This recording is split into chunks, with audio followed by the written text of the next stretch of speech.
you have heard something about each and one of those, and most people are fairly well familiar with the last of those mass extinctions, the one at the end of the Cretaceous period. My title is Tales of Mass Extinction: Life's Terrible, Horrible, Not Good, Really Bad Days. Does anybody recognize that title? Children's book. That's quite a title. It's from a children's book that they made into a movie. Alexander's let's see, what is it? Alexander's Terrible, Horrible, Not Good, Bad Day, or something like that. So I remember watching the movie and I thought, oh, that would make a nice title for this presentation. Yeah. So hence I adopted it. So I'm going to give you a little bit of an outline here first. We're going to talk. I'm going to do a brief overview of geologic time and extinction. Discussing geologic time helps to give some background and some context for some of the stuff concerning the extinctions that we'll talk about. Also, we'll take a look at the fossil record and fossil preservation, not so much about how fossils are preserved, very little about that, and taxonomy, which is the system of biological classification. We need to look at discuss the fossil record, because everything that we know about extinctions is essentially based on our analysis and interpretation of the fossil record. So it's a good idea to know a little bit about the fossil record. And then I'll go into what is an extinction, what are extinctions, and contrast that with what mass extinctions are, how do regular extinctions differ from mass extinctions. And there is a scientific criteria that's basically used for that. Then we'll take a look at the big five. I will point out right now and then again later that while we're going to focus largely on the big five, there have been more than 5 mass extinctions in Earth's history, somewhere in the order of 19 or more.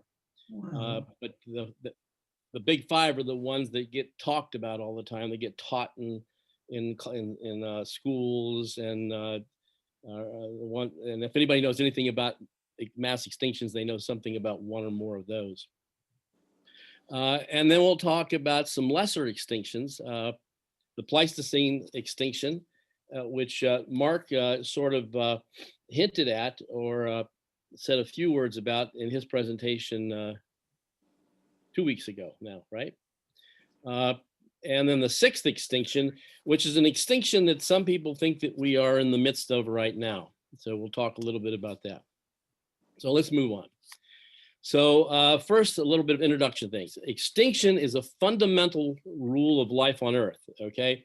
When people look at fossils, oftentimes we speak about fossils as they relate to evolution and what they tell us about the evolutionary history of life on the planet and about the diversity of organic life on the planet. But the fossil record, just as importantly, tells us about the other side of that, flip side of that history. Not just the formation or the speciation or the origination of new species, but no species lives forever. So what happens to them? Well, extinction accounts for all of that, and the fossil record tells us that. There's been a fairly constant rate of extinction throughout all of Earth's history, or at least since life originated on the planet, primarily multicellular life. The first life forms go back about 3.5 billion years to bacteria, single-celled organisms, which dominated the planet until right around 600 or so million years ago, actually a little bit before that, undoubtedly, when the first multicellular organisms show up on the planet. And since that time, extinctions have been a pretty constant presence in the history of life on the planet. Oops, what's going on here? Okay. Now, there's a thing called background extinction. Oh, I already mentioned background extinction. The background extinction level has been punctuated from time to time by mass extinction events. There have been 5 such mass extinction events with an extinction level or magnitude of 75% or more of the species lost. Now, there have been other what we qualify as mass extinction events, but they were under that 75% level. And in addition to killing off species, this is an important thing, extinctions also open the doorway for new species to emerge and to diversify. The removal of a species or a group of species from a group of ecosystems now makes those ecosystems available to some other species to adapt to, and then to radiate out into a new Yeah, species. that's why I'm not speaking up. Is there a question? Oh, how often do extinctions occur, and how often do mass extinctions occur? Well, there's extinctions. Extinctions of individual species occur on a very regular basis. The background extinction rate is somewhere in the order of 1 to 2 species a year. So the planet throughout its lifetime, or the lifetime of life on the planet, has been losing, due to extinction, 1 to 2 species per year. Now that rate fluctuates, it goes up a bit but still remains under the level of mass extinctions. Bigger background type of extinctions, those probably occur every, within 100,000 or a few million years tops. I'm speculating there. Mass extinctions, back in the 70s or 80s, there was a scientist, I can't remember, I think it was David Raup, R-A-U-P. I think it was him or it was John Jablonski, I can't remember which one it was, proposed, based on their examination of the fossil record, the database for the fossil record, proposed a 26 million year cycle to mass extinctions. But since then, a lot of scientists have taken a closer look at that, and that's not universally accepted. In fact, I doubt if it's more than half, if that many, of scientists who accept that there's a cycle to mass extinctions. The 5 big ones, you definitely wouldn't say there's a cycle to those, because those 5 big ones were separated by much more than 26 million years of time. Each one of them was. And I don't think there's any pattern in terms of chronology, time between them. There is something of a pattern as to the cause of them, but not to the timing. Extinctions have mostly terrestrial causes, but on rare occasion, there are astrophysical origins for extinctions. The most obvious one, and the one that is now uncontested, was the Cretaceous extinction about 66 million years ago. Some of the previous 4 big mass extinctions, an asteroid type explanation has been offered for a couple of those, but not really very widely accepted. The evidence seems to suggest much more strongly that each one of those had a terrestrial cause or causes. A few definitions, words. I'll be using a number of words, but taxonomy is the practice and science of classifying animals, or not just animals, but all living things. And I'm going to show you I think it's 2 slides on the subject of classification. The current system of classification we use was developed back in the 1700s by the scientist Carolus Linnaeus. It's called the Linnaean system. You may have heard some other things, some other names associated with, like binomial nomenclature. When you hear the genus and species name, like for example, humans, we are Homo sapiens. Homo is the genus, sapien is the species. That genus and species arrangement, and all the levels that are stacked on top of that, that's a system that was developed by Linnaeus back in the 1700s. The background extinctions is a normal rate in which there's variation or loss in the biota, the global biota. As I say, a couple of extinctions per year, after a while, kind of add up and like I said earlier, that fluctuates. Some of these background extinctions are minor, some of them have been moderate. All of them lead to a decrease of at some magnitude in the global biodiversity. But in general, as you'll see from a couple of graphs that I'll be showing through this presentation, in general, there has been an upward trend in global biodiversity since the origination of the first multicellular organisms. The biodiversity on the planet today is thought to be higher than the biodiversity of the planet at any time in the past. Don't know that there's any reason for that, and then mass extinctions are global extinctions that rise significantly above the background extinction levels. It's a loss of 50% or more. And that's why when I said earlier, we're going to talk about the 5 big extinctions, which are 75%, but anything that rises to be over 50% is classified as a mass extinction. We just don't tend to talk about those particular ones that fall between 50 and 75. 75 is a pretty enormous loss of biodiversity on the planet. Like people right now. Beg pardon? Like people right now. Millions of people died from the coronavirus. Well, yeah, well, that's not a loss in biodiversity because that's just members of a single species. When I talk about biodiversity, I'm talking about the loss of species. Biodiversity is a concept that talks about how many different species are there on the planet. Today, we know of 1.2 million species that have been cataloged and classified, and identified. The last estimate, good scientific estimate I saw, they estimate that there's actually a little over 8 million species on the planet. Okay. Republicans are a subspecies Yeah. of human. Sure. We'll have that debate. They're a corrupted version of it. So anyways, all extinctions, background and mass extinctions, lead to a change in biodiversity. And after each of these extinctions, there's a recovery period. And it usually is measured in the millions of years to tens of millions of years.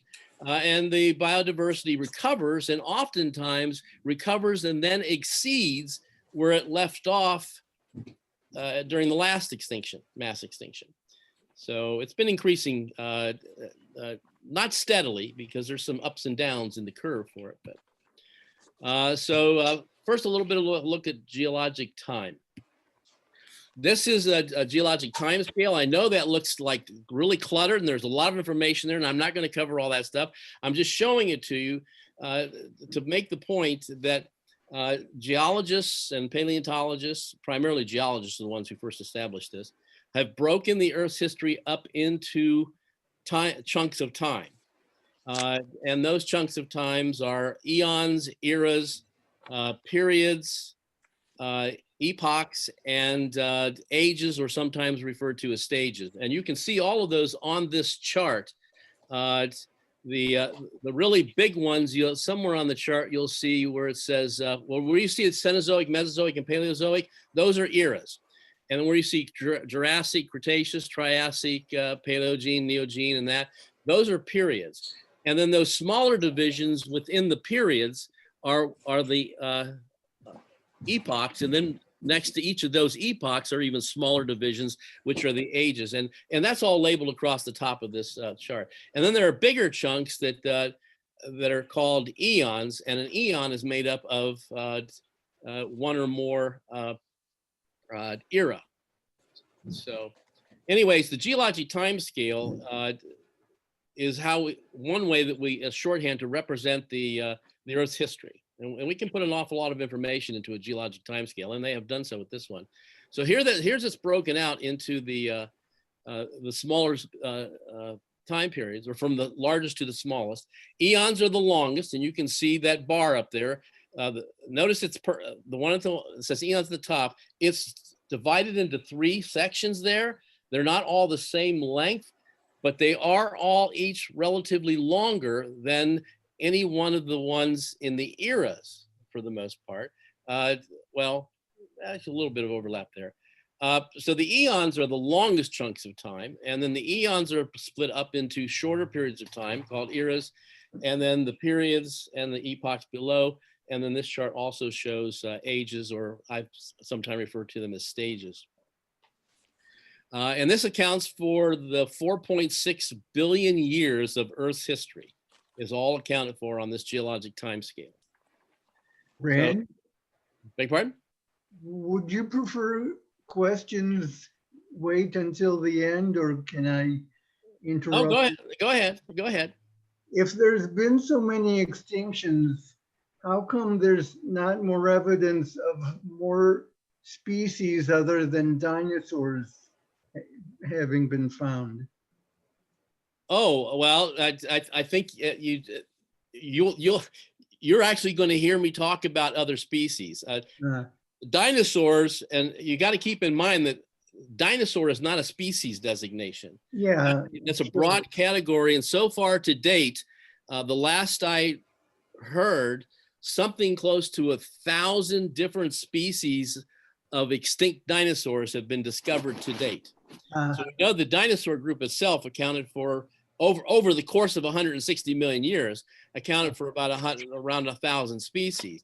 But at the time that the dinosaurs went extinct, there weren't 1,000 species of dinosaurs. There may have only numbered in dozens or 100, up to 100 maybe, because you got to remember that 160 million years, that's a long chunk of time, and some species went extinct before and others evolved out of that and then went extinct later. The species that were alive or present on the planet at the time of the extinction 66 million years ago, that would only be a fraction of the total number of dinosaur species that existed during the entire 160 million years that dinosaurs reigned, actually dominated the entire Mesozoic era. So you're going to hear me talk about some other species that went extinct at the same time as the dinosaurs, such as the ammonites and the mosasaurs and the plesiosaurs. I mean, there were a lot of different organisms that went extinct along with the dinosaurs. The pterosaurs, for example, the flying reptiles. So eras last anywhere from tens to hundreds of millions of years. And then it consists of 2 or more periods, which are smaller chunks of time, but still, by our standards, large amounts of time. There are 3 eras, the Cenozoic, Mesozoic, and Paleozoic, and they are all in I believe it's the Phanerozoic eon. And then, and this is a look at each of those, the eras in the periods that are in them. So the Cenozoic has 2 periods. The Mesozoic has 3 periods, the ones famous for the dinosaurs. And then the Paleozoic has 6 periods going back to the start of the Cambrian around 544 million years ago or thereabouts.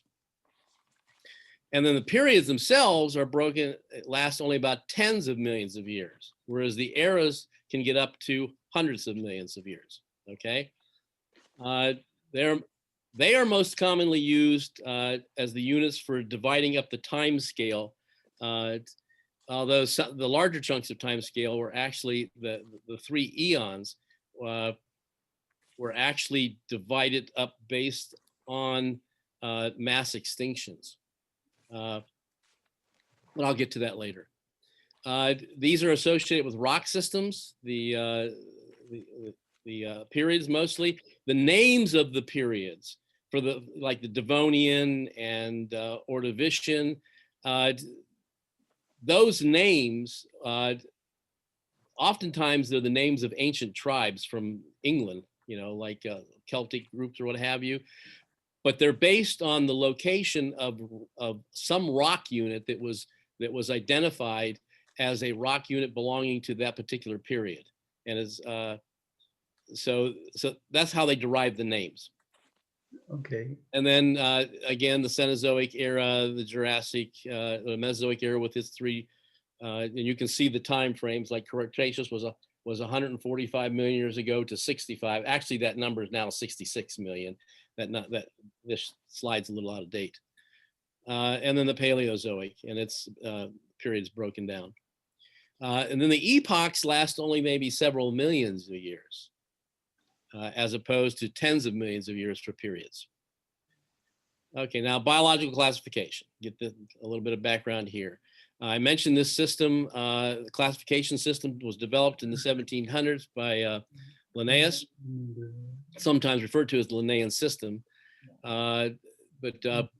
Anyways, I think most of you probably learned something like about this in high school or something. You know, I'm not going to go into any detail, but it's broken down into, well, there's actually, they've added to it in recent years. There's a one above kingdom called domains, but I won't go into that. But so kingdom, phylum, class, order, family, genus, and species. Whenever you hear the scientific name of a particular animal, like a bear or what have you, if they give you this, what they call the species name, what they're giving you is the genus and the species name. They're not telling you what family it belongs to. But each one of these levels is composed of several or more of members from the level below it. So a kingdom consists of multiple phylums. A phylum consists of multiple classes, and so on. All right. The species being its most specific name. Yes. I have a question. I know cats are called felines. How about lions and tigers? Are they also? Well, feline. I don't think is actually the. I'm not sure what the scientific name is for cats, but it's, and I don't know what this off the top of my head what the Felis catus. Felis. Felis catus. I'm actually going to show one that I don't know if I have it here now. I thought Anyways, I thought it was Felis domesticus. It used to be Felis sylvestris domesticus, but I think they changed a few names over the past few probably years. have. They do that from time to time. Well, this chart here, by the way, on the one side shows you the classification system for a human, you know, where we would fall in each of those, you know, what genus we are, what family, order, and what have you. And then on the right side is, I believe it's a buttercup plant, gives you that. And then this one is for birds. And I put a second one in, specifically the birds, in part because I'm real partial to birds, not only because they're just in of themselves innately beautiful creatures, but also because they're the direct descendants of my favorite group of animals, the dinosaurs. Every bird on the planet today, the more than 10,000 species that are present today, every single one of them is a dinosaur. Really? Yes, every bird on the planet belongs to the group we call dinosaurs, because but dinosaurs didn't fly. No. It doesn't matter that they didn't fly. What matters is that that The lineage. There was, you know, birds had to have evolved from something that couldn't fly. Wings had to have evolved before birds could fly, right? So, so birds evolved from a group of theropod dinosaurs that eventually developed wings, but those wings, they probably weren't using them for flying. They were using them for thermal regulation, for insulation, or for any number of other purposes. It's only later that wings continued to evolve and acquire the characteristics that allowed them to be used for flight. It's unlikely that the very first organisms that had structures that we might recognize as wings used those structures to actually fly. Chickens evolved from Tyrannosaurus nuggatus, for Yes, example. that's right. That's right. Okay, so now the fossil record. So a few things about the fossil record. It has shown that extinction has been just as important to the history of life on this planet as speciation. Now, speciation is what I'm referring to there is evolution, Darwinian idea, and actually now the modern synthesis, where they've merged Darwin's ideas with modern day genetics and some other stuff to come up with the modern idea of evolution. So some parts of what Darwin said back in the 1850s is no longer true, but a large part of what his core idea is still very much a fact. But speciation is what we get from evolution, okay? But extinction is, as I said earlier, opens up the opportunity for speciation. In fact, when mass extinctions occur, sometime thereafter, because there's been a lot of species removed from the planet and a lot of ecosystems that can be adapted to, speciation sort of goes in overdrive. Okay, it sort of kicks up several notches. And then the other thing about the fossil record is it's very incomplete. There are huge gaps. Well, there are gaps in it, some of them very large, in various locations. Mark mentioned this in his presentation a week or so, 2 weeks ago, when he talked about the fact that here in Ohio, we're missing about 252 million years of geologic history. We have no rocks from approximately the last 252 million years. And any fossils that might have been deposited, if those rocks, and there probably were rocks there, they've just been stripped away, and we had a relatively low rate of deposition and rock formation, and then the rocks were stripped away, and any fossils that were in them were stripped away with them. So we have this big gap. But fortunately, where we have gaps, there are other locations around the world where that part of Earth's history is represented in the rock record. So while we don't have a complete rock and fossil record in any one location, if you take all the locations around the world, we have a fairly complete rock record, but there are still gaps in it. There are still fossil gaps. And I'll be explaining why that is here as we go along. And I just mentioned Ohio, for example, we're missing this big 252 million year, and surely there must have been animals that lived here during that 252 million years. There must have been environments in which sediments were being deposited, and fossils had a chance, individuals had a chance to be fossilized, but we don't have any evidence of it. So we've got a big gap in our area. But like I said, we get a glimpse of this by looking elsewhere. So for example, the period 20, 30 million years ago that is missing from Ohio, we find that in Nebraska. Nebraska's got some great fossils from the Oligocene and periods in about 30, 40, 20 million years ago. Kansas goes back a little further. Colorado and Utah and Wyoming can take us all the way back to dinosaurs. So there are places, even here in North America, to go to find the record that's missing in Ohio. Another question. Yes. There have been, with all these extinctions that have occurred over so much time, could any of them have been previous intelligent species?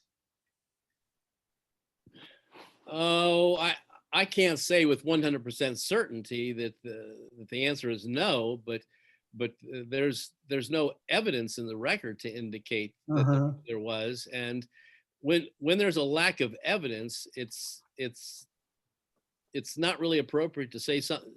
It's not appropriate to say something is true without having evidence to support it. Yeah. At the same time, the absence of evidence doesn't necessarily mean that it didn't exist. But I think the odds the odds are very, very small, if not almost zero, that there was any intelligent species before the arrival of the hominids to which we belong to. I mean, intelligent at our level. Yeah. The fact is, we now know that intelligence is on a spectrum.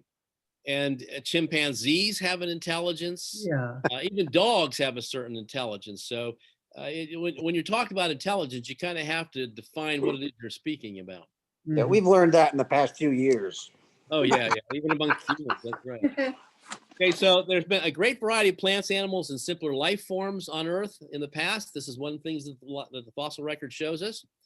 It also reveals to us that life forms have evolved over time, because we know that species don't go extinct and then suddenly a new species just appears out of nowhere. We know from the fossil record, and we, creationists, for example, are always talking about, these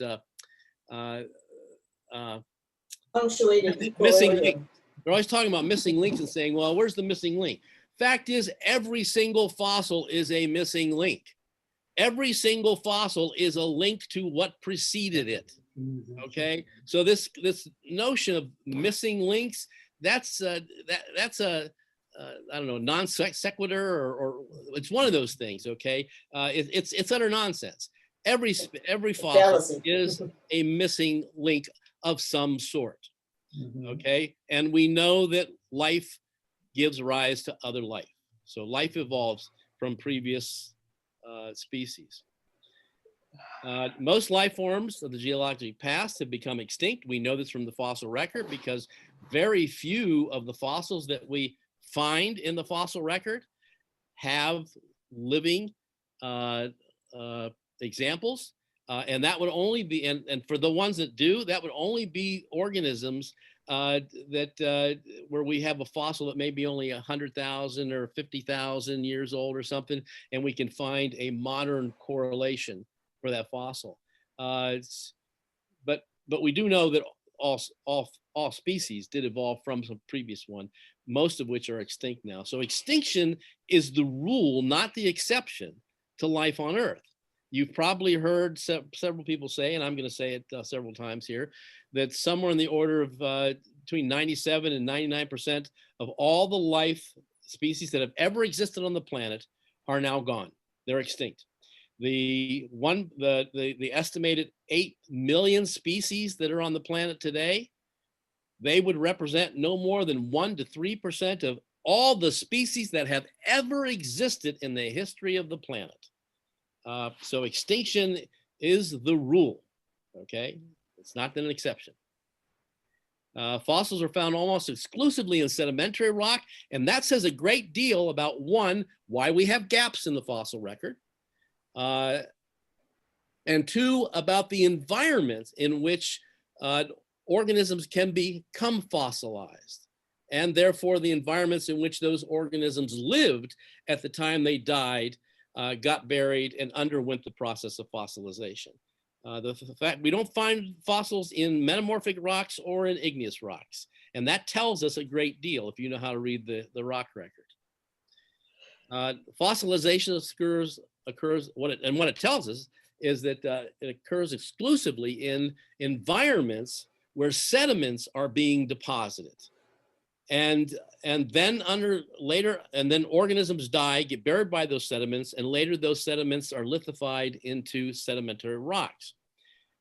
Because of the way that metamorphic rocks form and igneous rocks form, fossils couldn't form in them. Igneous rocks form from the cooling of magma and lava. No living thing is going to survive contact, and it's not going to get preserved in a cooling body of magma. It will be destroyed by that heat. And metamorphic rocks are rocks that existed previously as sedimentary, igneous, or even previous metamorphic rocks that undergo sufficient heat and pressure that they change. But when you take a rock and you metamorphose it, you expose it to such intense high heat and intense pressure that 99.9% of the time, any fossils that might have been in that sedimentary rock that undergoes metamorphism, those fossils will be destroyed by that process. So we've undoubtedly lost some fossils that were in the fossil record when some sedimentary rocks became metamorphosed. So that's one way in which we lose some of the fossil record. This is just a collection of fossils of various types, some marine, some terrestrial.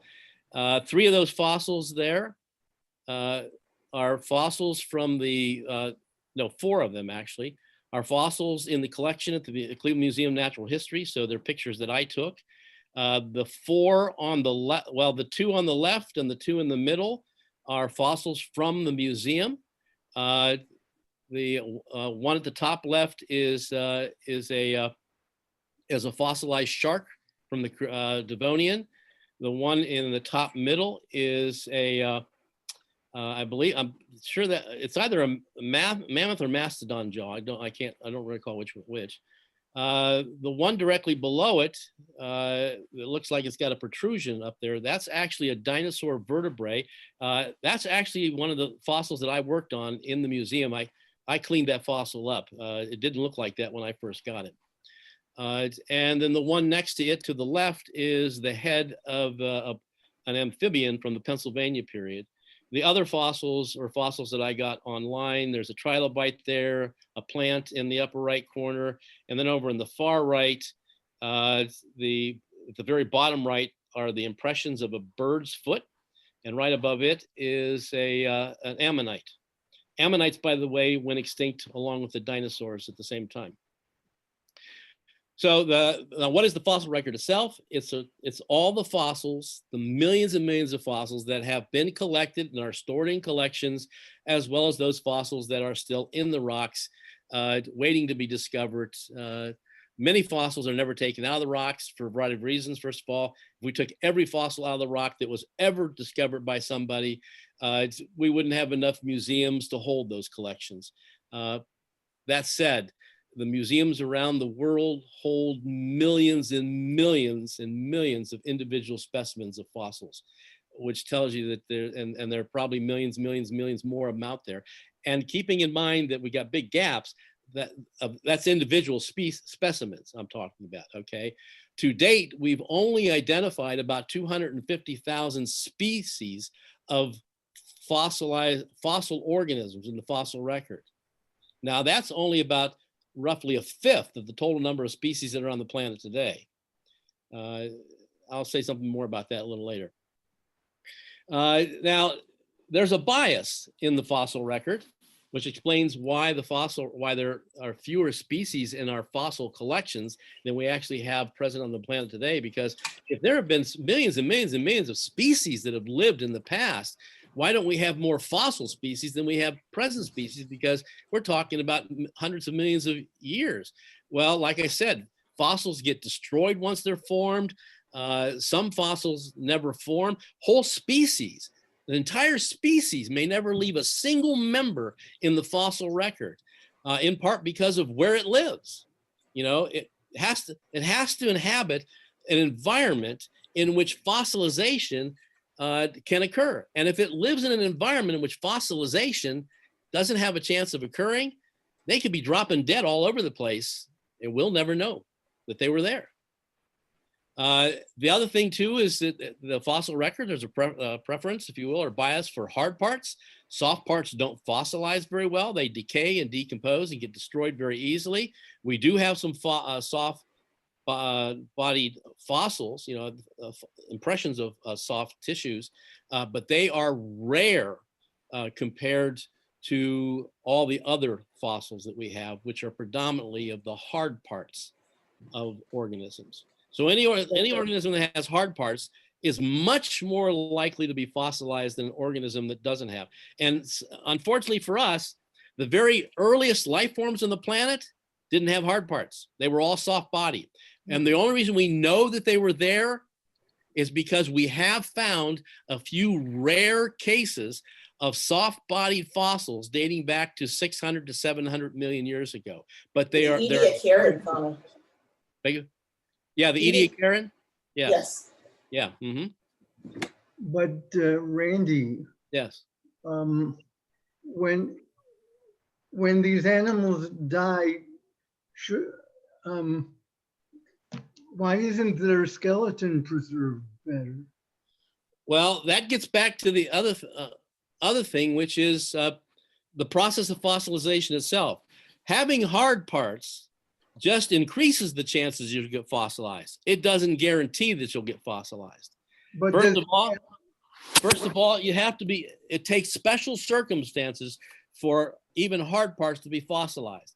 The animal has to be buried in sediment, and it has to happen quickly or relatively quickly so that scavengers can't get to it and destroy it, or or animals get to it, or the process of weathering and erosion break the bones up and it disintegrates over time. So it has to be buried fairly quickly in sediment, and in a condition in which the sediment doesn't have to be totally anoxic environment, but where there's little likelihood that bacteria and stuff will get to it, and the layers have to build up sufficiently quickly enough that pressure is applied so that the rocks can be lithified and the fossils can undergo the process of fossilization.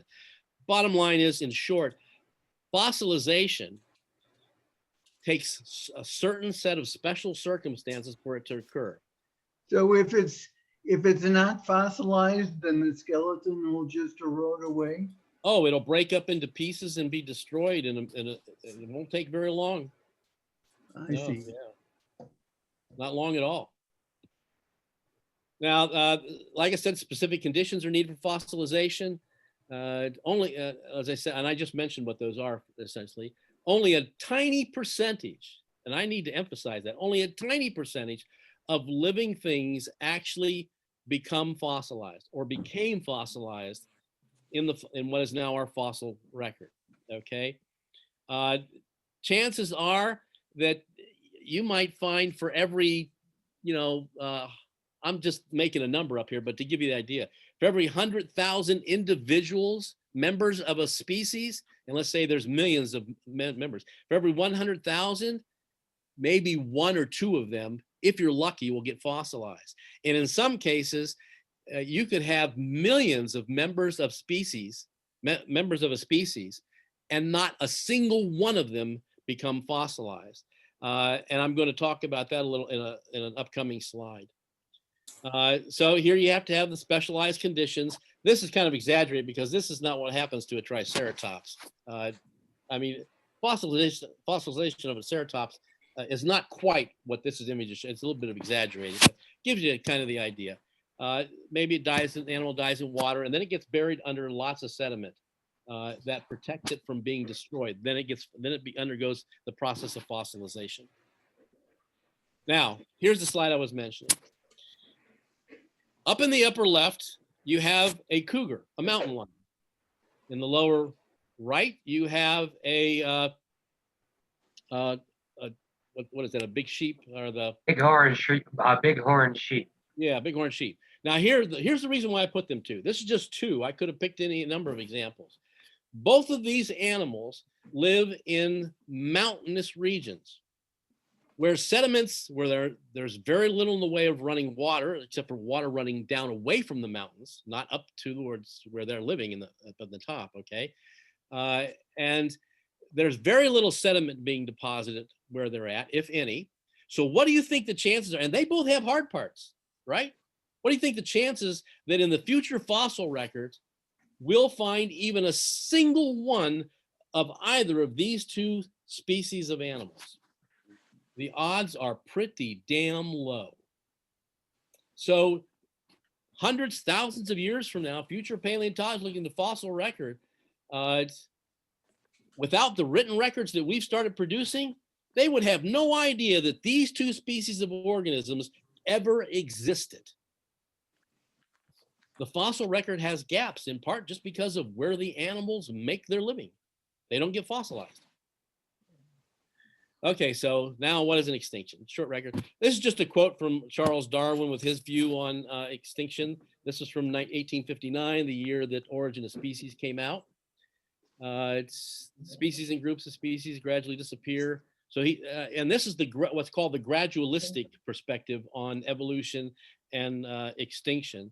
One of the reasons that the Cretaceous extinction was not widely received right away was because it was billed as a catastrophic event, and there was a huge, hotly debated conflict between scientists in the 1800s over gradualism versus catastrophism.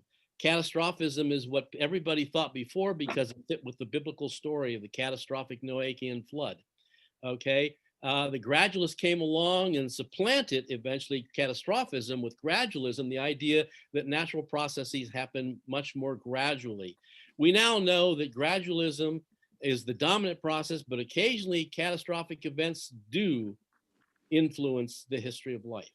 Okay, so we've kind of walked a little bit backwards from that, but this is more the gradualist perspective on that.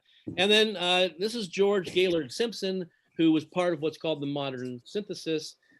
He was a geneticist, and he merged Darwin's ideas with our understanding of genetics back in the 1920s and 1930s, and gave us what we now call the modern synthesis theory of evolution, which incorporates some of Darwin, but leaves some of Darwin's stuff behind because he was wrong on some stuff, as in addition to being right about the big idea. So these were two of the big names, and there are a lot of other big names. So what is a mass extinction? I told you what an extinction is. It's, species go. A mass extinction, again, is when the extinction level significantly exceeds the background extinction level. So the background extinction level is 1 to 2 species a year, upwards to maybe 25, up to 25 species a year is the background extinction level. A mass extinction is when you have more, significantly more than 25 species dying out every year. We're talking about a mass extinction is when that background extinction rate has been ramped up to 100 to 1,000 to maybe as much as 10,000 times the normal background rate of words of anywhere from 2 to 25 species. Multiply that 25 by 100,000 or by 1,000, and you start to get an idea of what a mass extinction event is like. But even so, mass extinction events, with rare exceptions, it's a common myth.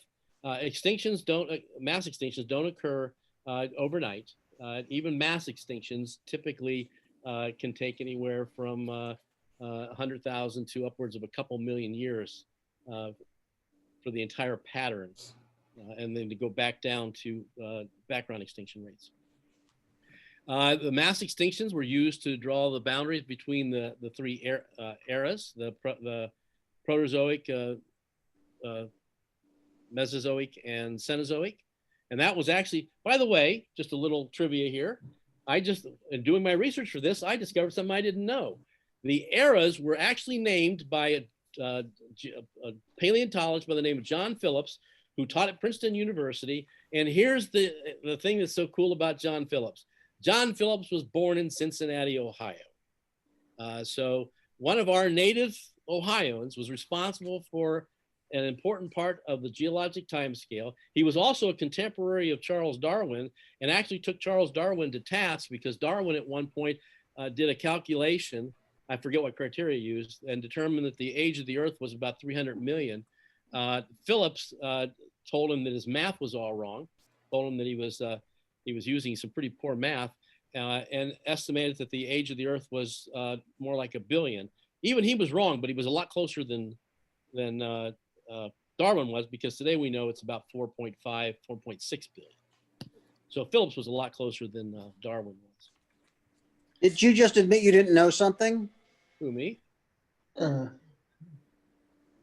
Yeah, there's a lot I don't know. Did I ever say I knew everything? You've never heard those words come out of my mouth, and you never will. Okay. Again, mass extinction are not necessarily a single catastrophic event. Oftentimes, they take what are called they take time. They're relatively short periods of geologic time, but it still can add up to millions of years for a mass extinction. Most have happened over periods of hundreds of thousands to several million years. And then this has happened, as I said, the big ones, 5 times in the last 540 million years or so. Now the big 5. Finally, we're at the big 5, what this talk was supposed to be all about, okay? So here's a graph that shows mass extinctions. And the only thing, I don't want you to try to analyze that or anything. The only thing I want to point out, you see all those red columns there? Those are all mass extinctions, every single one of them, okay? But only 5 of them are classified as the 5 biggies. The other ones that you see there, they also were mass extinctions because you had an extinction of 50% or more of the biota, okay? But the 5 big ones, it was 75% or more. And those would be the 5 biggest ones, tallest ones you see there on that chart. And then this is another graph just showing a different, this is showing, see the valleys? The valleys indicate the where the extinction occurred because that's where biodiversity dropped, it decreased. The valleys represent decreasing biodiversity. The peaks indicate increasing and higher biodiversity. So the extinctions occur just after one of those peaks where there's a big drop off in biodiversity. And you can see the 5 there, and they're labeled. Okay, but if you look at that graph, you see the overall trend. If you look at the peak of the present time, you'll see that the present time peak of biodiversity is higher than the peaks preceding it. So biodiversity does seem to have trended upward over time. Present time. Oh. Why is it not moving? This must be the present time. Okay, what You're happened? fading out. I am? You were for a fading minute out? there. Okay, my slides are not moving. Okay, oh, this is not good. Oh, no. Seems to be frozen for some reason. It's another extinction. Oh, yeah, yeah, an extinction of my presentation. Yeah. Oh, this is not cool. Try Right. going back. Huh? Try going back. I just did. Oh. It won't Try work. exiting your slideshow and then re-entering it at the next slide. I'm trying to exit my slideshow and it won't do it. Press escape on your device. That's what I'm pressing. Huh. Control Alt Delete. Oh, Yeah. fun. Get that shit. Oh man. Why did it do this?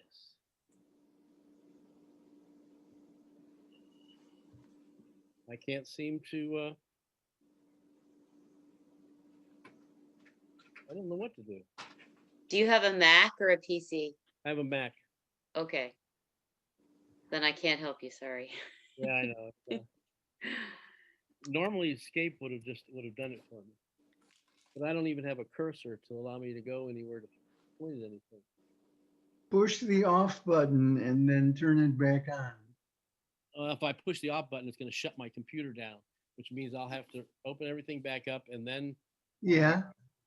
come back to have somebody admit me back into the. Yeah. We'll wait. Well, I may have to do that. I don't know why it's okay. Let's hope I don't lose my. I don't know how the Mac works. What happens when you right click on your screen, Randy? Can't do. I don't have a. It's you don't do right. Try left. Command Option Escape, Randy. What's that? Try Command Option Escape. And it should have a window come up to have you quit the program. Okay, but the problem is I don't have a. Shoot. Oh, you can't. You can't even get your. Oh, wait a minute. What happened? There you go. Ta-da! Okay, how do I get? But I don't have a Yay. cursor now. Let me see here. All right, but now I got this damn little screen on that tells me. You still sound like you're way far in the background, Randy, for some reason. I'm right up on my screen. Huh. You're having trouble hearing me? Not now. You're No, good. I can hear you. Okay, wait a minute. Let's see here. Let me click out of share screen for a moment. Oh, wait a minute. No, it's not doing that. No, stop. No, share stop. I can't seem to.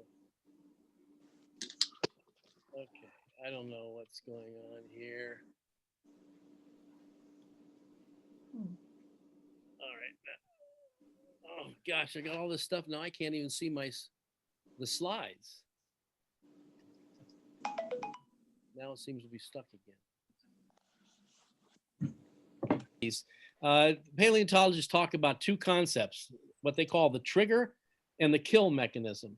The trigger is that thing or things that process, if you will, natural process that triggers the set of events that leads to the extinction. So, and I'll talk a little bit more about those, but it's the event that leads to the conditions that are lethal enough that organisms start to go extinct. And then the kill mechanism, that's the thing that actually kills them. So for example, let's take the Cretaceous extinction and the asteroid. The asteroid was not the kill mechanism.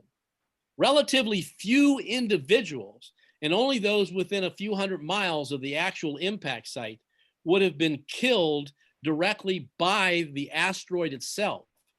They were killed by the consequences, the environmental disruption that the asteroid caused, like the material that rained back down, the rising global temperatures over the next couple of years, the fact that the food chain, both in the oceans and on land, got knocked out and severely disrupted.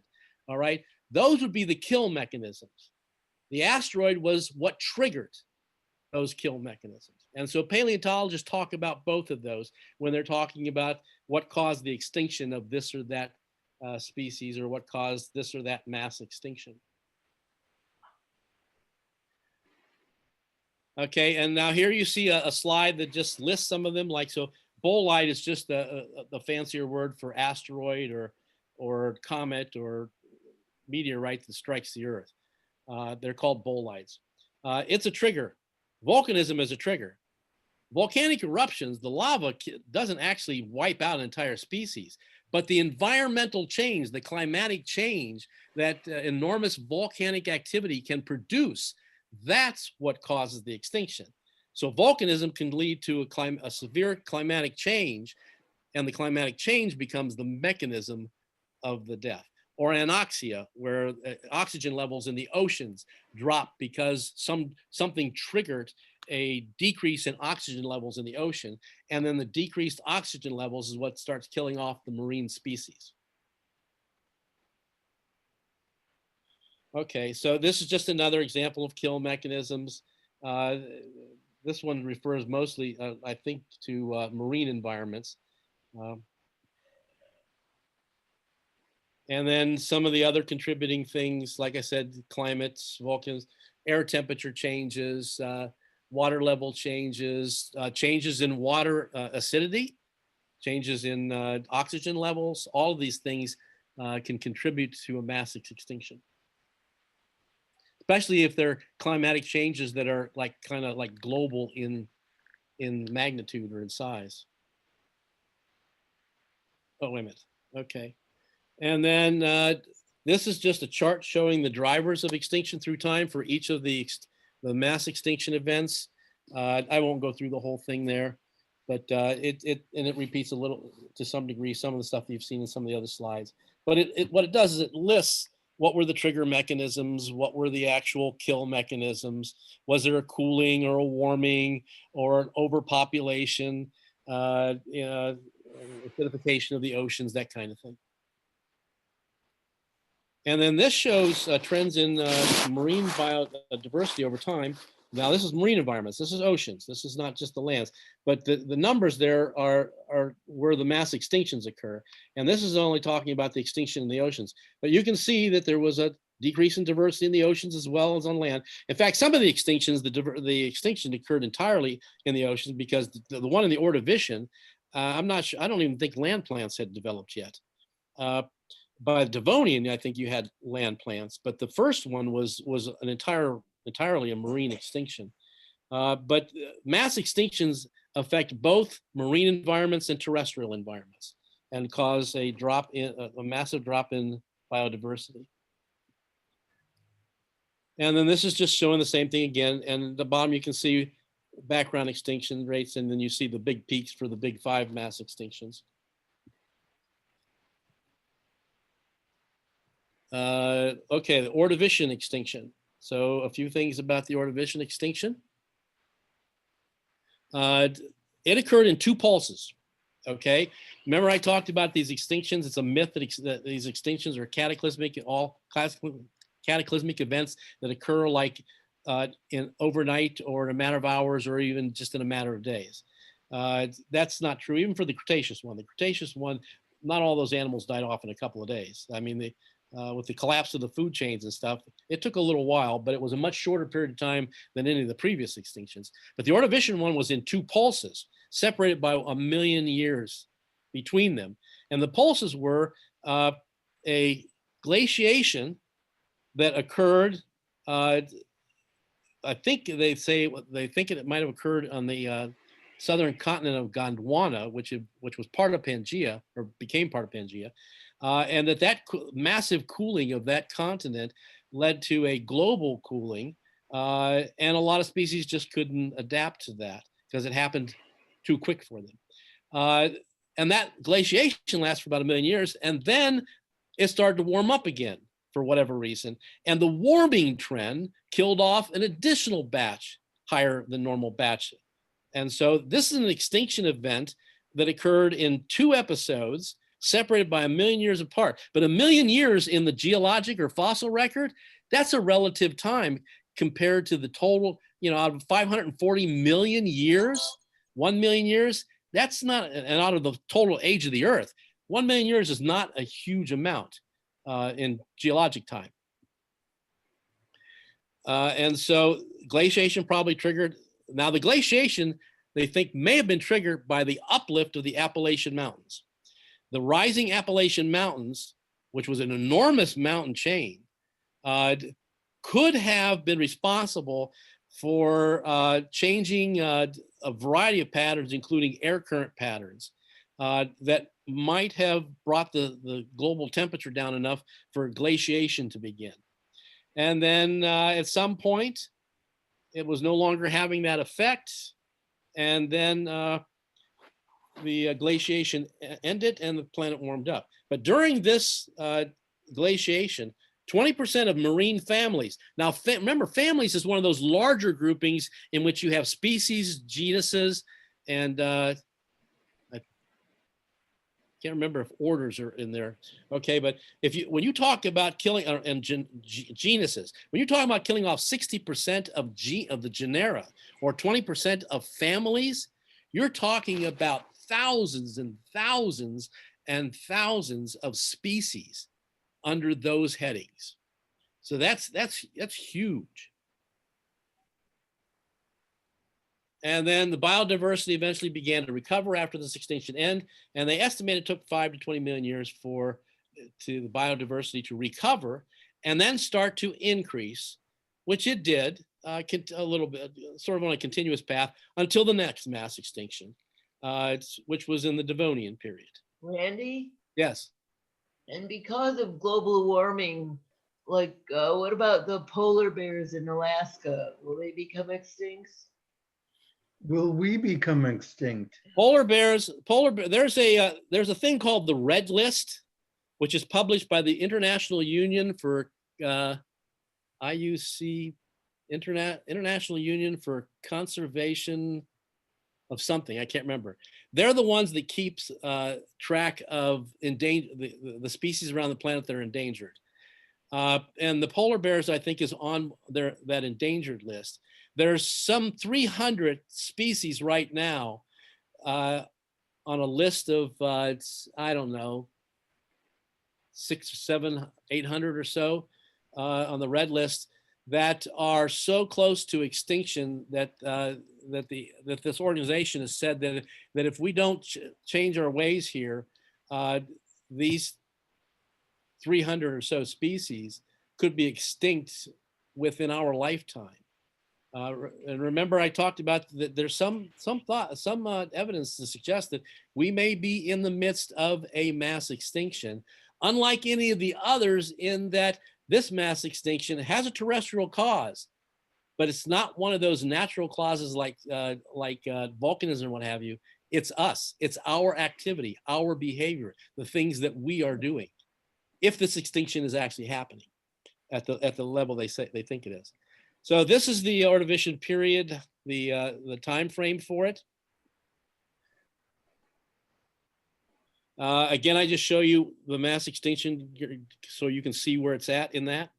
It was the first of the mass extinctions, but not the largest. In fact, it was actually the smallest of the, would appear to be about one of the smaller ones of the mass extinctions. And then this again, just showing you how many, that's extinction, you lost 85% of all species. This diagram shows you the gives you an idea of some of the types of organisms that were lost during each of the extinctions. And during the Ordovician one, it's all marine organisms because there weren't any terrestrial land organisms yet. So it was all in the oceans where this one occurred primarily. So we lost a lot of trilobite species, brachiopod species, graptolites, bryozoans. And I have fossils in my collection, by the way, of each one of those. I mean, not of every species, but of examples of each of those different groupings of organisms. Trilobites, by the way, are my favorite invertebrate fossil. I'll expect you to know that at a later date. So here's an example of an illustration of some trilobites. And they were ocean floor dwellers, basically. This is during the Ordovician. And here are some various types of trilobites. These are from the Ordovician period. Every single trilobite you see there is extinct, and when extinct, more than likely, it's from a species that went extinct during the Ordovician. Now, while some trilobite species went extinct, not all of them did. So trilobites continued into the Devonian. In fact, they continued all the way up into the Permian, and then they finally got knocked out in the big Permian extinction. They got knocked out completely. How big did they get? Trilobites, the largest trilobite that I've ever read about, got to it's almost 2 feet. So, but that's very rare. Most of them would fit in the palm of your hand. Okay, so those are trilobites, and these are some examples of brachiopods from the Ordovician. These were bivalved, or they had a hard part. They had a shell. They are not the same thing though as modern day mollusks. You know, the clams that you collect on the beach. Okay, there are a few species of brachiopods still alive today, still present, but only a handful compared to the hundreds and probably thousands of species that existed at different intervals of time in the past.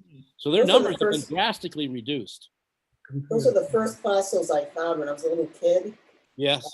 When we moved to a development that was still under, a lot of houses were still under construction. Yeah. And I found some little brachiopod fossils in a construction site. And so that kind of began my nerdy paleontology. They're common in Ohio.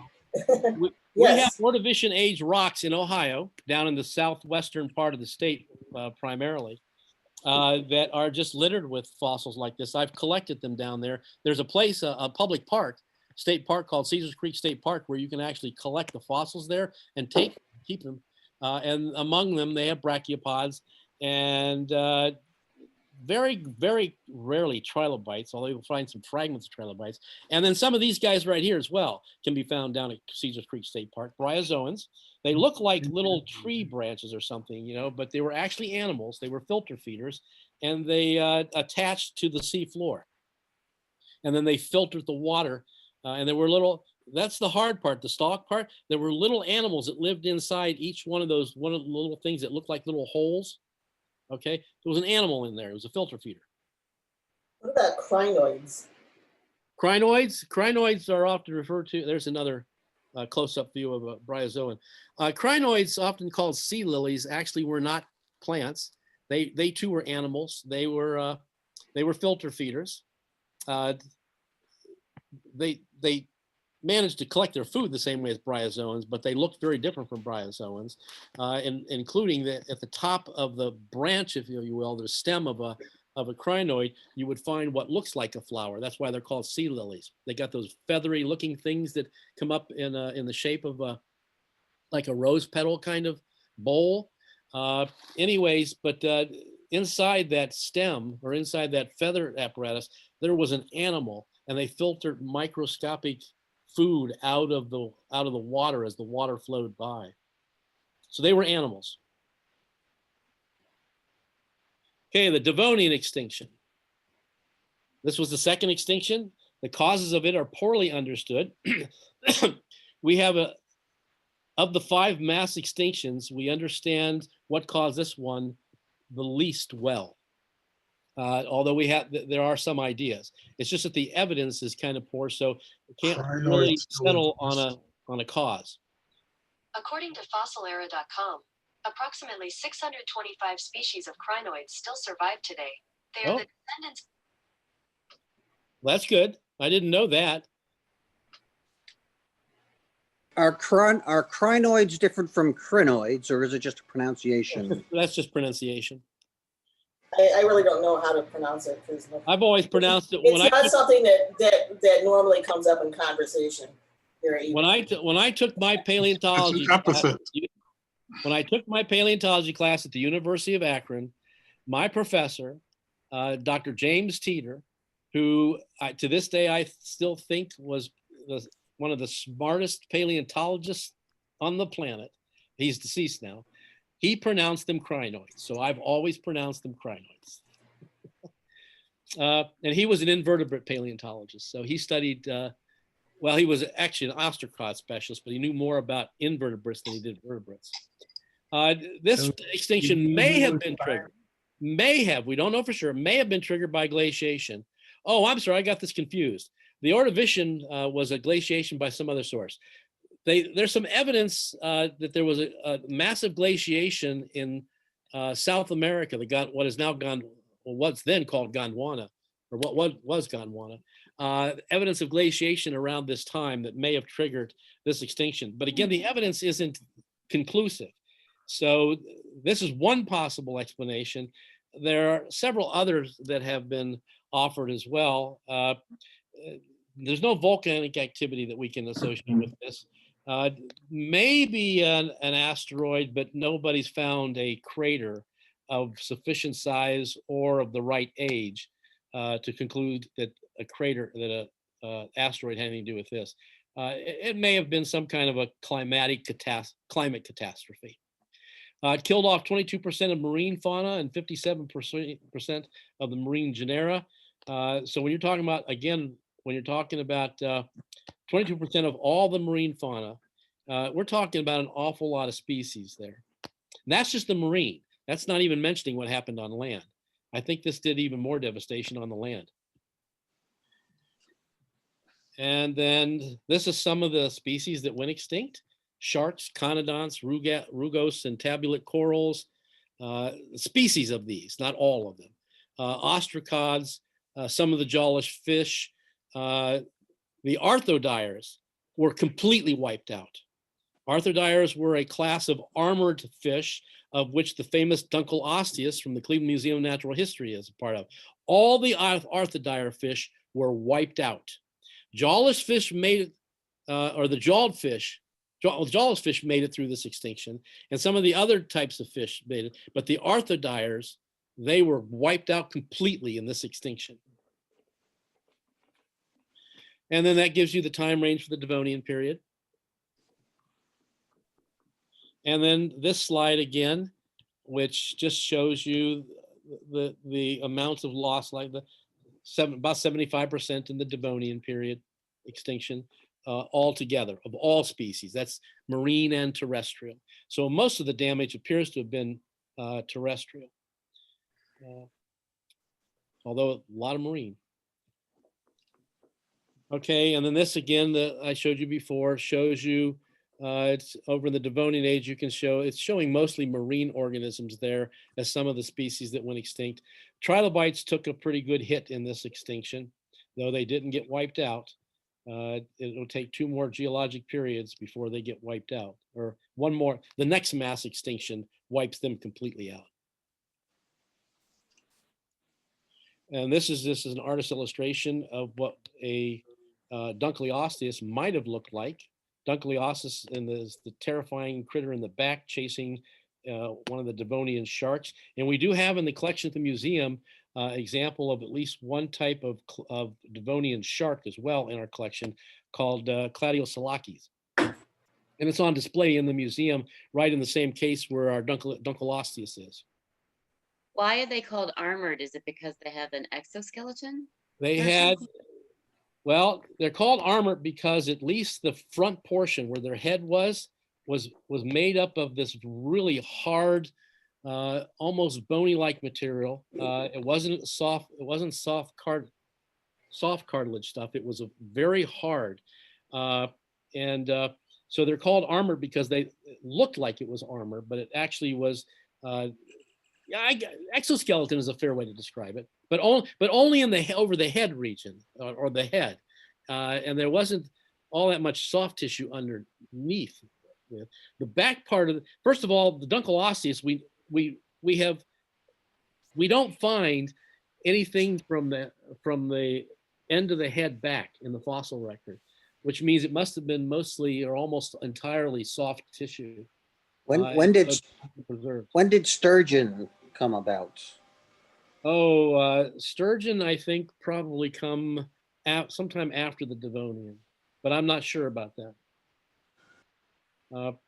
Anyways, that's another duncal osseous, and you can see a trilobite to his lower left there. So trilobites were still around, just that their numbers had been greatly diminished. And then this is a photograph of one of my photographs. This is a photograph of one of the specimens we have in the museum. And you can see why it's sometimes called an armored fish, because that looks like armor, but it's actually not. It's not real bone, but it's about as hard as bone, if not harder. And it didn't have teeth. Those long projections you see jutting up from its jaws, those aren't teeth. That's actually part of the jaw. Those are more like a cleaver, like a cutting blade that are part. And rather than this thing chomping on you and chewing you up with teeth, he just simply grabbed you with those things and cleaved you with them, and then sucked you right down into his gullet. And he had a big ass gullet, let me tell you. There's another. This is a smaller, probably a juvenile duncal osseous, also on display at the museum. These guys went extinct around 360 million years ago, right around about the same time as the mass extinction itself. So they were probably part of the mass extinction. And this is a fish that's on display at the museum. This fish, I think, did make it. It's a Devonian fish. I think this particular species did make it through the Devonian extinction, although its particular species went extinct sometime thereafter. And then I just showed this shot because you see all those metal racks there? Can you all hear me? Yes. Yeah. You see those metal racks? All those Yeah. rocks laying there in those metal racks in those containers there? That's all the Yeah. Devonian age rock shale, Cleveland shale, that was collected in 1966-67 when they were putting in the 71. It's over here on this side of town. And they were putting it in, and as they were putting it in, they were digging up into the Devonian age shale that was there, and a team from Case Western University and the museum with trucks and gear and everything just went right behind them, and as they were digging stuff up, they were just throwing the debris up onto trucks, just throwing it up onto trucks, occasionally looking at some of it. That was all collected 50 years ago, and that's still at least half of what was collected. It'll take probably another 50 years or more to finish going through all of that stuff, getting it prepped. And once we get back to the museum and back to prep work, that's some of the stuff that I will eventually be working on. And that's a close-up view of just some of the rocks. Contained in those rocks are fossils of fish, sharks, or other Devonian marine organisms that were present in the sea that covered this area back during that time. Okay, now the big one, the Permian extinction, referred to as the Great Dying. This was the granddaddy of them all. Some 96% of all species went extinct. This extinction nearly wiped life off the planet altogether. It came real close. Oops. Came from Russia. And this here is just a diagram, an illustration of representing the Permian extinction. There was some obviously land extinction because the dimetrodons, which were land animals, went extinct. Dimetrodons are those ones with a sail back that are oftentimes mistaken by many people as dinosaurs, but they weren't dinosaurs. And there were a whole range of Permian age reptiles, the predecessors, in fact, some of the predecessors to the dinosaurs that went extinct during this time. In fact, this extinction may have opened up some doors for the dinosaurs to come through. Okay, this shows you the time period for the Permian. And this one again, just shows you the stuff about it. 96% of all species. There's a list of some of the species that went extinct. I mentioned Dimetrodon. And then that one that there's some fish in there and some other organisms listed there. Again, this shows the Permian with illustrations of some of the marine. This one shows only marine species that were lost during the extinctions. But there were quite a few lost during the Permian. Big extinction, huge extinction. This just shows you a little bit of detail. 50% of marine species, 47% of marine genera. Each genera would have had probably dozens, if not more, of species in it. So that's the KT. Now look at the Permian one, 84% of marine genera. 80 to 96% of marine species. Wow, that's almost wiping the slate clean. Just some more showing numbers of species and stuff, extinction rates. That's not. This slide shows some of the trilobites. Actually, I shouldn't say some, because this extinction, remember I said the trilobites survived the Ordovician extinction. They survived the Devonian extinction. This one knocked them out. Every single species of trilobite that was still on the planet at the time disappeared in this extinction event.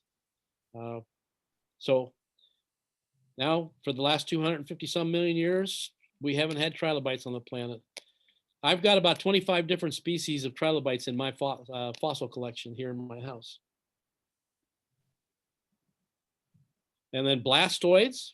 These were another type of animal that anchored itself, that some resemblance to crinoids in terms of the stem, but the top, the head portion there is somewhat different from the head portion of a crinoid. I can't take it anymore. And then here are some of the corals that got wiped out, rugose and tabulate corals.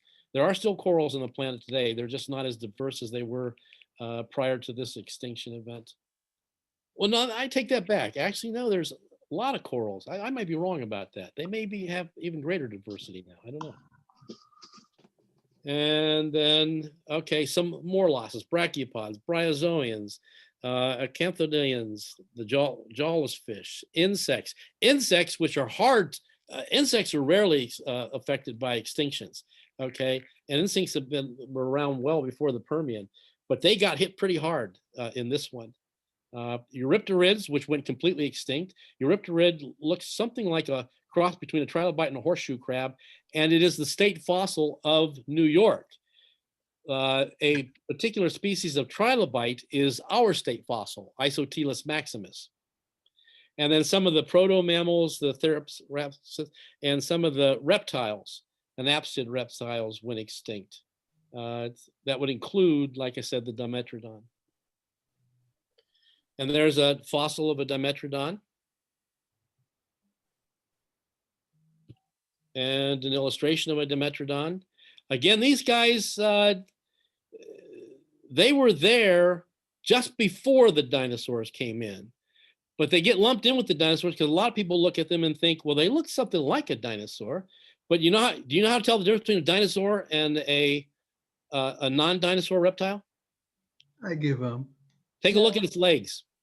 Look at that Dimetrodon. You see how his legs are like a modern day alligator? Their legs spread out, bow out from their body so that they almost walk with their bellies scraping the ground.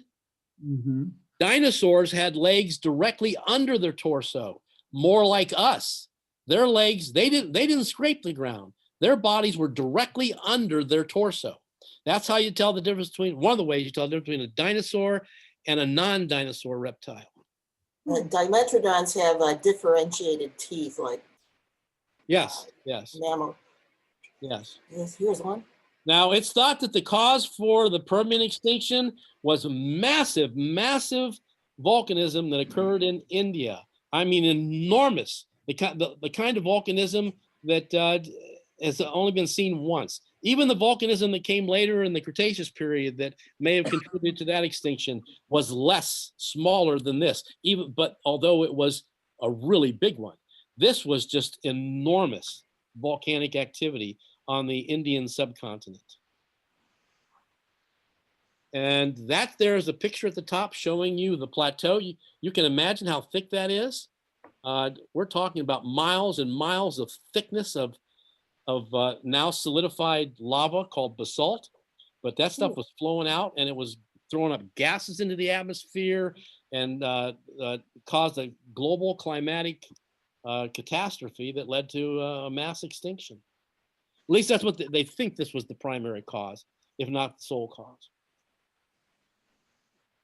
And there's a picture showing the extent of it, okay? Now, on the right is a fissure that's in Iceland, or Greenland, I mean. No, Iceland. That's a fissure where eruptions occur from time to time. Over here on the left is an illustration of a map showing the extent of the Siberian traps, the ones from the Permian period. And right, okay, I gotta show you.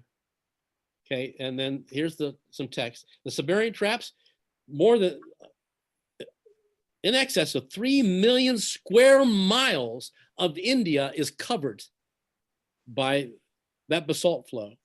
And that basalt flow is over 1 million cubic miles of basalt. And I don't know how many miles thick it is. It's just, it's enormous. And that all flowed out over a relatively short geologic time period. So it would have caused a massive disruption in the global climate. So the Siberian traps would be considered the trigger. And the climate change that resulted from that would be the kill mechanism.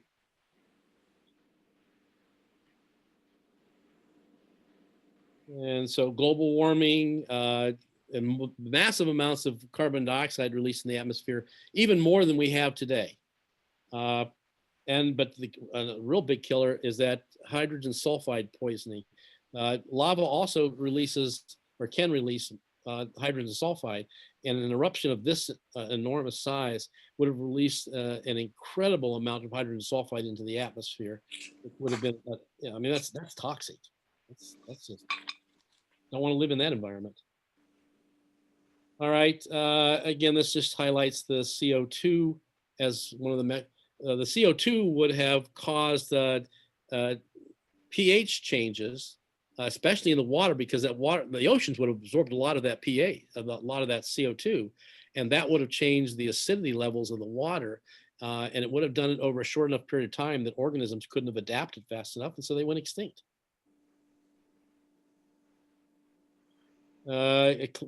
Just more about the mechanisms, the climate warming, anoxia, low oxygen, put all that carbon dioxide in the water and you start robbing it of oxygen.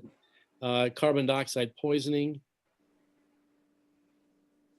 Okay, now the Cretaceous Paleogene, which used to be called the Cretaceous Tertiary, but they've since changed, the tertiary term doesn't exist anymore, and they took the Tertiary period and broke it down into 2 periods. There's the Paleogene and the Neogene, and then the Quaternary period, which is the period that we are currently in. And then this just shows you some more of the organisms from the Cretaceous extinction over there on the far right. Some of the marine reptiles, ammonites went almost completely extinct, or maybe they did go completely extinct. Diatoms, which are part of the food base or food chain in the oceans, were severely disrupted there, and a lot of bivalves and others. A lot of marine reptiles like the mosasaur and the plesiosaurus. The Loch Ness monster. It doesn't exist, of course, but if it did, the descriptions of it, you would think it was a plesiosaur from the descriptions of it. But it doesn't. It doesn't. I've been on Loch Ness. I've been on that lake. I never saw Nessie. Okay, again, 76% of species went extinct. This was a pretty big one.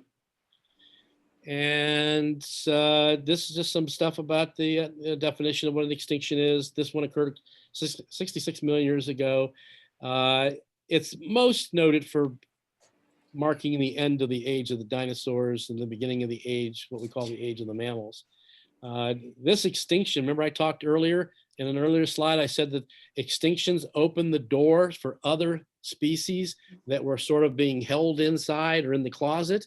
Well, mammals were around during the dinosaurs, but they were all little things and their numbers weren't great and they just couldn't compete. The dinosaurs and other reptiles dominated the terrestrial environments. But when they disappeared, whoa, the mammals just went nuts, radiating adaptive radiation after that.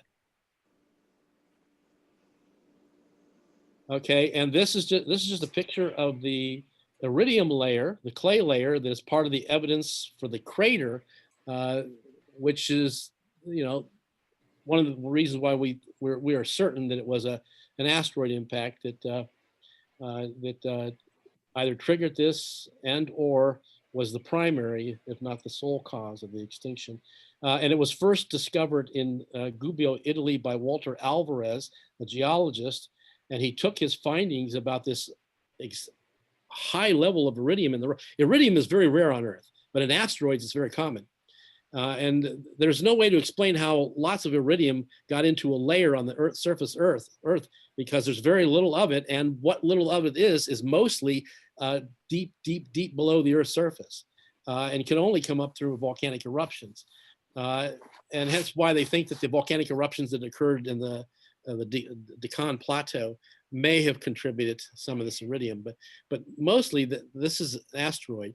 He discovered it in Gubbio. He didn't understand why there was such a high iridium concentration. He took it to his father, Luis Alvarez, who was a Nobel Prize winning astrophysicist.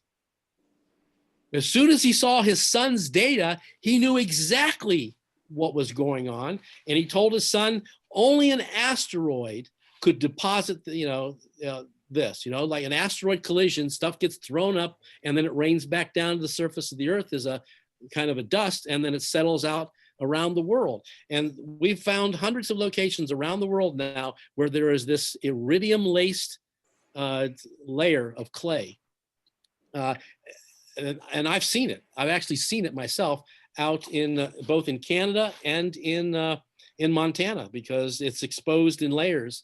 There's a place called Makoshika State Park in Montana where you can see visually, you can literally see with your own eyes this clay layer exposed in the rock layers there, and also a number of places up in Canada. This gives just a sense of where it occurred on the Yucatan Peninsula. And most of the crater is actually on the floor of the Gulf of Mexico. There's only a portion of it that's actually on land, and it's covered by jungle. That's why after they proposed this asteroid idea in 1976, I think. It wasn't until 20 or more years later that scientists began to accept this idea, because they finally discovered the crater. Because everybody kept asking, geologists were asking, where's the freaking crater? You're telling me that this was caused by an asteroid. Where's the crater? And they finally located it. And then you have a gravity measurement anomaly image of the crater over there. The crater is quite deep and quite wide. It's 180 kilometers wide and 1.2 kilometers deep. And then just to give you some scale or perspective, this is Meteor Crater in Arizona. This thing is only, this is about 50,000 years old. Was produced by an object only at most a couple 100 feet or so across, whereas the one that produced the Chicxulub crater is the one that I just was showing to you, because it's near the town of Chicxulub in Yucatan, Mexico. This crater, a couple 100 feet across, the object that made it, the one that made the Yucatan crater, is estimated to have been around 8 to 10 miles wide. It was an enormous crater, or enormous asteroid. And we better hope nothing like that size ever hits us while we're alive, because if it does, that's it. It's done. It's over. Anyways, this is a meteor crater in Arizona. I was there once. It's only about a half a mile deep. And it's at most a mile, probably closer to 3/4 of a mile across, whereas the Chicxulub one is 180 kilometers across. And then just some more images of the Chicxulub crater. The crater was actually discovered by an oil drilling company, but they were drilling for oil, and because they kept their drilling stuff secret, the existence of this crater wasn't revealed for more than a decade after it was actually first discovered by an petroleum geologist working for an oil company. This is just an image showing you the asteroid coming in and slamming in there in the Yucatan Peninsula 66 million years ago. You can see 66 million years ago, all of our continents were pretty much in their present shape and present positions. A little bit different, but not a great deal. This shows the debris scattered out 4,000 kilometers from the impact site.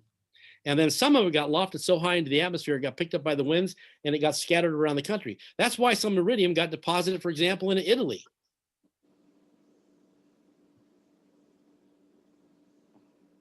And just another image showing the claystone boundary layer, which is only an inch or two thick in most places. It's a very thin layer. Well, we won't worry about this press pulse thing.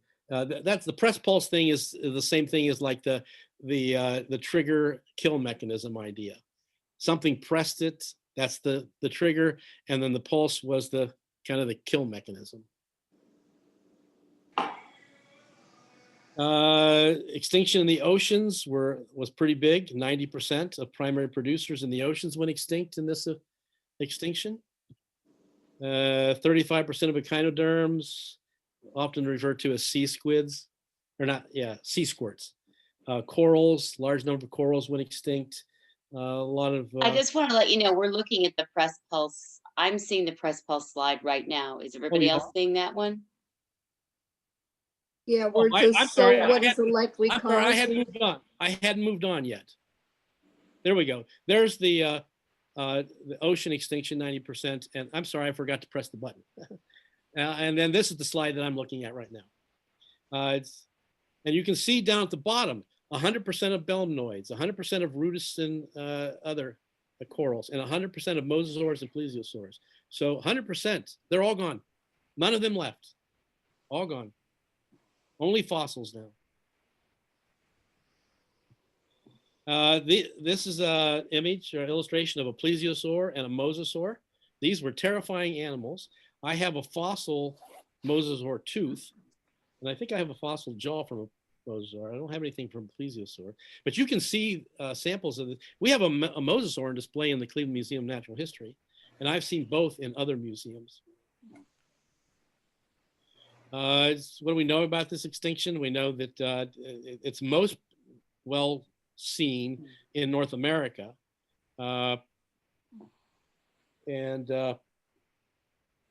We extrapolate from what we see in North America to much of the rest of the world because the fossil record took a big nosedive elsewhere as well. Here are some extinctions on land. Some turtles, crocodilians, salamanders, but of course not all of them because we still have crocodiles, we still have salamanders, we still have turtles. 75% of mammals, marsupials. This devastated marsupial population. Australia therefore took a big hit. I'm sorry, I pressed it. and a lot of placental mammals went extinct as well. And then some of the birds, you remember the birds are evolved from the dinosaurs, but not all the bird species that were alive at the time of this extinction event made it through. In fact, most of them didn't. But all the birds that are present today are derived from or evolved from those relative few species that survived this extinction event. But remember that relative few species that survived that extinction event, they evolved directly from the dinosaurs. So all birds are dinosaurs. I can't stress that enough.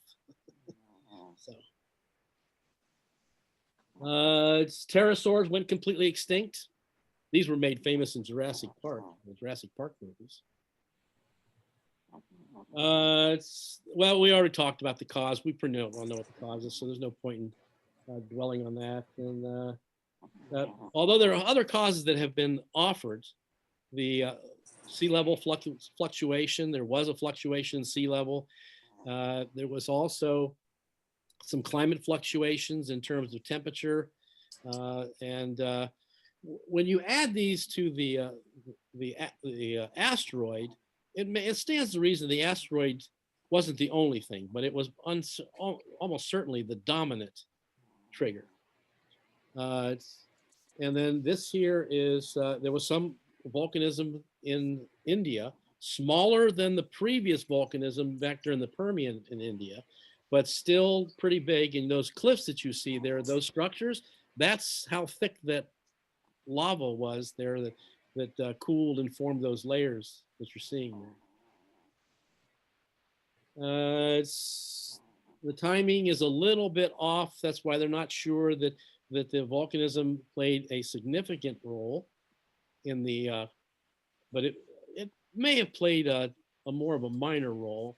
I tend to think that it did, but the evidence doesn't support saying that it played a major role. And then this just shows places where there are meteorite impacts around the world. So it's not uncommon for the Earth to have been hit by meteorites, big ones, in fact, and smaller ones. And then other evidence for this extinction, in addition to the smoking gun, which was the discovery of the crater, is these little tektite spherules, glass spherules that are produced when lava cools very quickly and it forms a circle as it's coming down through the air. So that stuff that got thrown up, melted, and then cooled very quickly as it came back down the air and shocked quartz.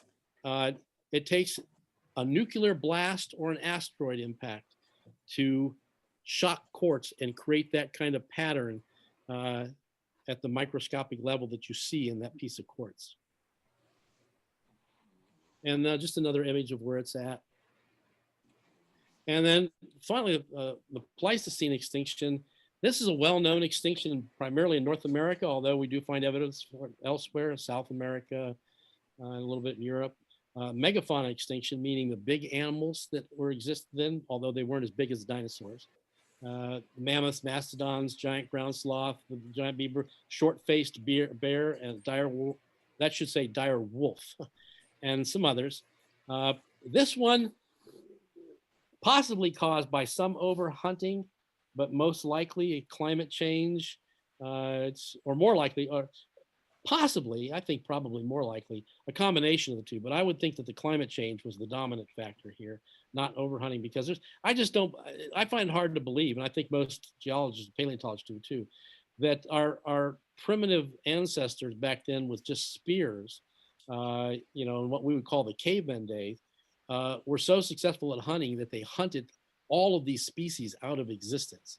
I just don't think they did that much hunting. That would be an awful lot of wasted food. And then an illustration of some mammoths. We find mastodons here and mammoths in other parts of the country. And there's a rhino from that period of time, and some cats and some horses. Horses were, when the Europeans came over with horses, they reintroduced horses. Horses were actually native to this land many millions of years ago. Here's a mammoth and some other organisms from that time. type of musk ox. And this is a fossil mammoth in, I don't remember what museum. And here is an illustration of a giant ground sloth. These things were enormous. Went extinct. All these went extinct during at the end of the Pleistocene, about 10 to 12,000 years ago. There's a fossilized ground sloth. This here is a fossil of a short-faced bear. I took that picture. That specimen is on display at the Royal Ontario Museum in Toronto, and I visited there, I believe it was last year, 2019. Susan and I went up there for a couple of days. They have an excellent museum. If you ever get a chance to go, you should go. On your right is a skeleton of a dire wolf, also went extinct in the Pleistocene. This here is the American mastodon. Primary difference between the mastodons were in their size, mammoths was size, their tooth structure, and also the size and curving nature of their tusks. I think you're one ahead of us. Oh, am I? Yeah. Oh, I must have been hitting the too quickly. Oh, there's the ground sloth. There's a ground sloth. Short-faced bear. Oh, there's the dire wolf. Is this? This is I'm on the mastodon now. Yep. Okay. Yeah. That's the American mastodon right there. By the way, there are two species of Pleistocene megafauna animals, both extinct now, that their scientific name, the second part of their scientific name is Jeffersoni. Both of them were named in honor of Thomas Jefferson. One of them is a mammoth or mastodon. There's and I forget what the other one is. And then here is the burning tree mastodon. This was found in Ohio, although it no longer resides in Ohio. It's actually now in a museum in Japan. But a large portion of that is actual fossil. I don't know which portion. In the image. And then this is Smilodon. You know it as saber-toothed cat. This also was from the Royal Ontario Museum in Canada. And then this is a mastodon and an Irish elk that are on display there. We used to have an elk and a mastodon on display in our museum, but both of those are in storage now. They put them in storage when they built the parking deck there, because the construction of the parking deck was shaking the ground inside and was starting to damage fossils. So they removed them, and in Kirtland Hall, where all of our dinosaurs and stuff are, they will eventually be coming back, I have been told. I just don't know when. Okay, and that's the mastodon.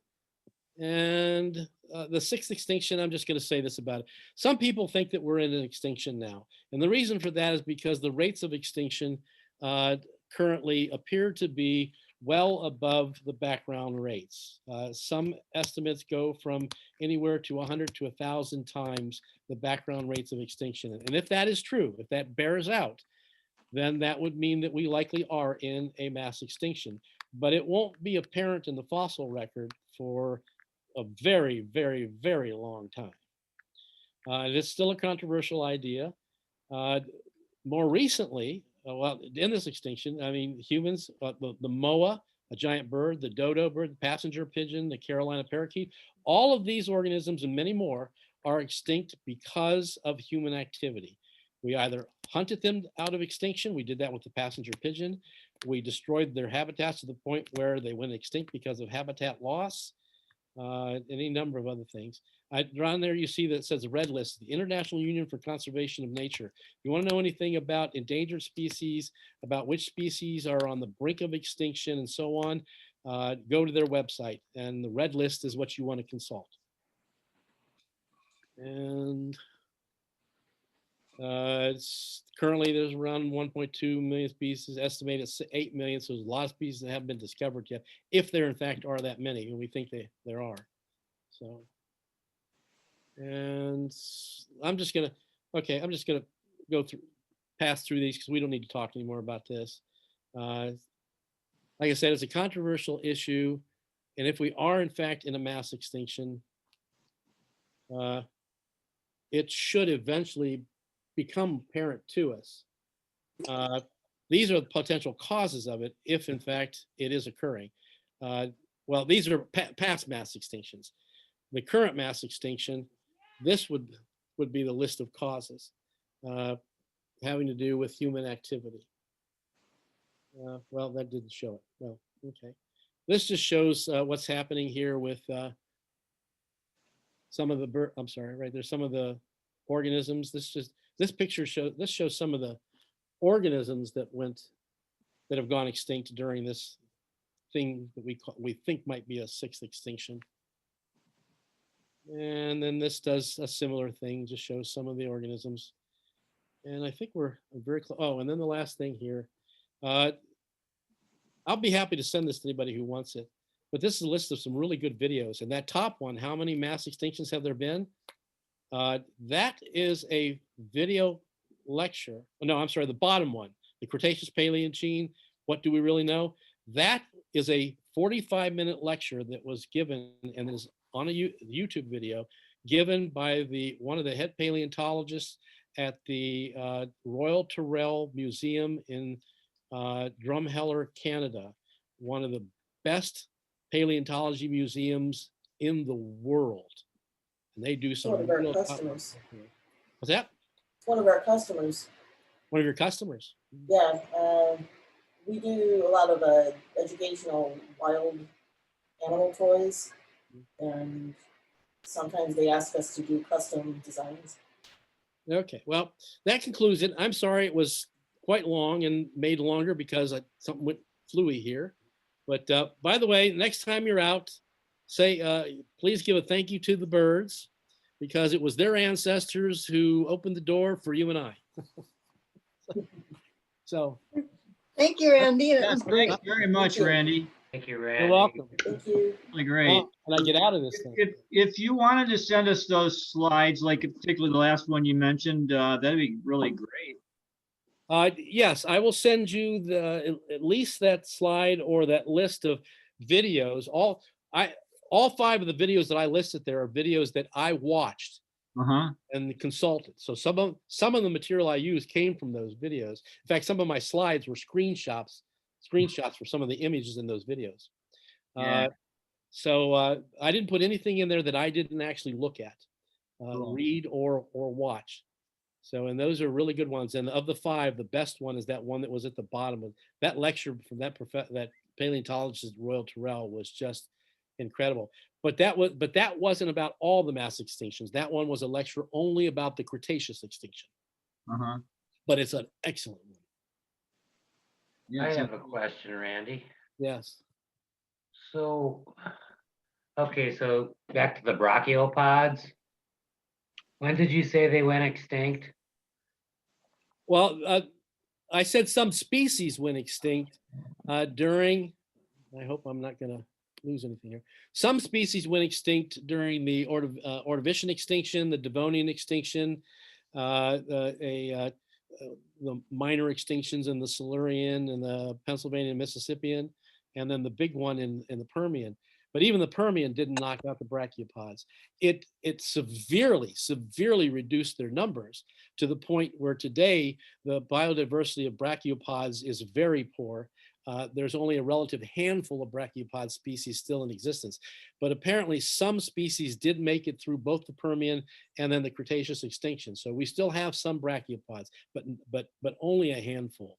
The reason I ask is because I grew up in Euclid, just about right along the lake, and very commonly found in the I guess you'd call them from pebbles to stones, maybe, I don't know, an inch or 2 in diameter that would line the lake shore.